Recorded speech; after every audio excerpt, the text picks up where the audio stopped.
Hang susah hati apa? Hang tolong Allah punya, Allah tolong hang. Hang tolong Allah punya, Allah tolong hang. Sebab tu tuan-tuan yang dikasihi, bagilah sikit dalam falsafah hidup saya, sikit tanda ingat, banyak tanda ada. Allahu Akbar. Tak sanggup lillahi ta'ala habaq beritahu kat tuan-tuan dan perempuan, tak sanggup nak jawab depan Allah Subhanahu Wa Ta'ala kelak kalau saya tak buat video ni.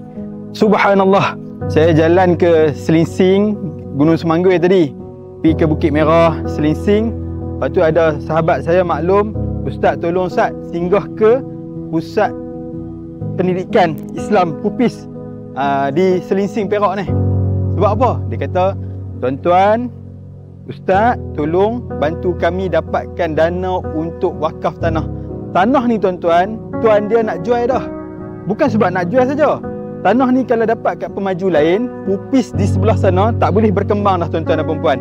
InsyaAllah saya nak ajak tuan-tuan, puan-puan, ibu ayah, dermawan yang cintakan dunia dan cintakan, sayangkan akhirat, dapatkan dunia kita dengan kita membelinya di akhirat kelak. Apa dia? Ni, jom kita wakaf tunai. Ni, tanah yang seluas ni tuan-tuan, kita tebuskan untuk Pupis di sebelah ni. Kita tebuskan untuk Pupis di sebelah ni. Sebab apa tuan-tuan? Dekat sebelah ni ada 90 orang anak-anak lebih.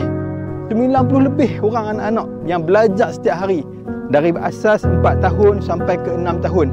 Dan rancangannya insya-Allah ada rezeki lebih. Kita akan binakan sekolah rendah Islam. Kita akan binakan pengajian-pengajian awam. Masyarakat awam kat sini boleh mengaji lagi. Subhanallah. Infak tuan-tuan, bantu kami tebus tanah ni.